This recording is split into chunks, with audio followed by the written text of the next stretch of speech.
O dia 1º de abril é conhecido como o Dia da Mentira.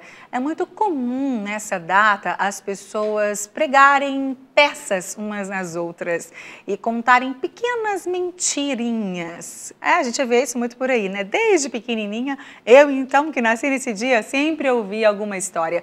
Mas o Sempre Feliz de hoje quer ir mais além, mais fundo nesse assunto e responder por que as pessoas mentem tanto. Eu recebo hoje a psicóloga Daniela Borja, que vai tirar as nossas dúvidas. E como você já sabe, estamos ao vivo, você pode aproveitar e tirar a sua dúvida aqui com a doutora Daniela, que veio falar para a gente sobre esse assunto. Tudo bem, minha querida? Tudo bom, Márcia. Obrigada por ter vindo. Obrigada. Bom demais ter você num dia tão especial, né? Muitas pessoas falam que é o dia da mentira, mas a gente sabe que não é o dia da mentira, claro, porque a gente vive a verdade, né, Dani? Mas muitas pessoas brincam com isso, é uma brincadeira até gostosinha, digamos assim, né? Até um pouco saudável, dependendo do nível de brincadeira. E aí, pode brincar de mentir? Como é que é isso? Pois é, na verdade, eu até andei pesquisando um pouquinho sobre a história desse dia. Diz que ela vem do século XVI, quando até o século XVI se celebrava o primeiro dia do ano, no dia 1º de abril. E aí, por causa do calendário gregoriano, o dia passou a ser celebrado no dia 1º de janeiro. Mas havia algumas pessoas que ainda estavam acostumadas com o dia 1º de abril, como se fosse o primeiro dia do ano. Então, era como se elas entrassem no dia que, teoricamente, deveria ser o primeiro do ano, mas não era mais. Então, as pessoas começaram a brincar com aqueles que demoraram a se ajustar.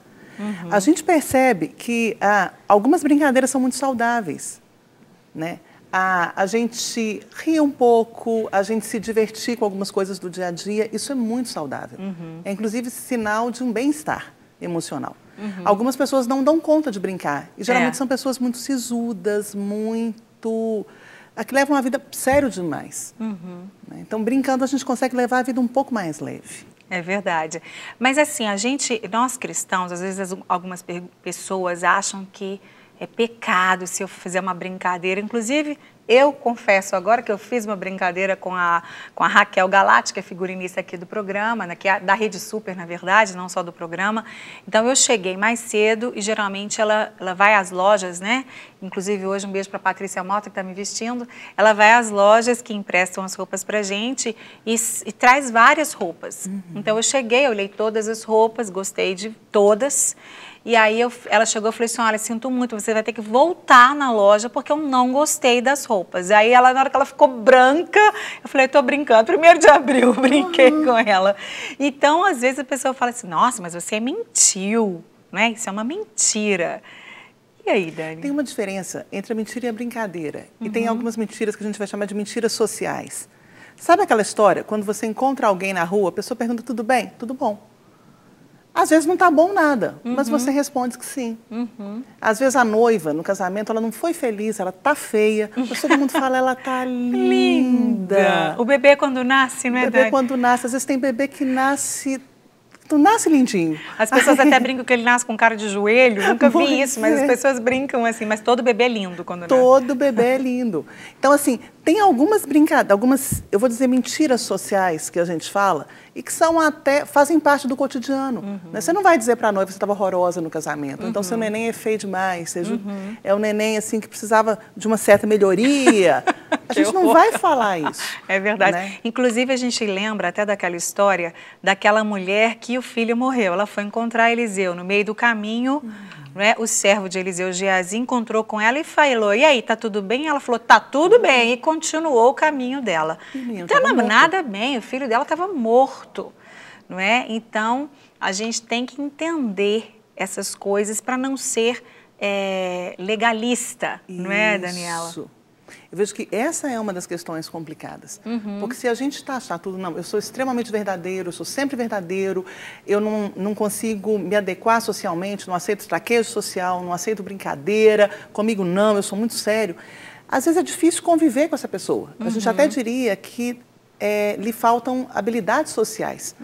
Porque faz parte um pouquinho do convívio social a gente saber rir, a gente saber brincar, a gente saber não levar as coisas tão a ferro e fogo. É verdade.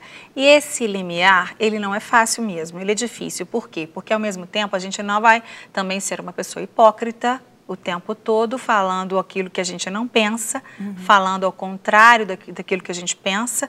A gente também não pode se tornar com essa história do social, da mentirinha social, etc., chamada assim, né, pela psicologia, na verdade, se tornar um mentiroso e nem se tornar uma pessoa hipócrita, que sempre fala, não, mas você tá linda, aí vai lá para trás e fala assim, mas tá horrorosa, né? Então, é muito diferente, a gente tem que definir essas situações aí. Se as pessoas estão assistindo a gente, vão falar assim, opa, então pronto, agora eu posso tudo. Tá, tem um tipo de mentira, Márcia, que a gente vai chamar de mentira patológica. Né? É o tipo da mentira do bajulador, por exemplo. Né? O bajulador, para ele está tudo lindo, maravilhoso, fantástico e sensacional, quando as coisas não estão tão lindas assim. O lado é patológico, porque ele quer tirar vantagens disso. Com certeza. Então, e um outro tipo de mentira, existem pessoas que mentem tão abertamente que elas acreditam nessa história. E aí a gente pode ponderar que talvez seja até algum transtorno. Com certeza. Sabe aquela pessoa que vive vida de mentira, acredita na vida de mentira. Então, nesse caso, a gente já caminharia para um lado patológico. Um outro caso, pessoas que brincam demais e não levam nada a sério, a gente também desconfiaria. Né? Tem pessoas que querem ser sempre bem-humoradas, mas que às vezes ultrapassam o limiar do respeito. É verdade. Então, a questão fica complicada aí. Talvez tudo que fuja ao equilíbrio, não é, Dani? A gente tem que dar uma atenção especial, não é? A pessoa séria demais, legalista demais, acusadora, porque quando eu não faço nada errado, eu sempre pontuo e percebo que o outro faz de errado. E sempre acabo destacando aquilo, nossa, mas eu não faria isso, mas eu não falaria dessa forma. E o outro extremo, aquele que leva tudo muito na brincadeira, como você acabou de dizer muito bem, ou o bajulador, Provérbios já até fala dele, né? Olha, foge dele, ele não quer o seu bem, pelo contrário, e as pessoas, muitas vezes, pela própria vaidade, ou talvez por uma autoestima baixa, gostam que a outra venha sempre bajular, elogiar e puxar sardinha, né, da lata, como a gente diz. Então, essa falta de equilíbrio, esses extremos são sempre perigosos, né? Sempre. Existem alguns transtornos. Por exemplo, existe um transtorno que ele tem como uma marca forte a mentira. Então, qual é esse? O transtorno afetivo bipolar. Né? Uma das marcas dele é a mentira.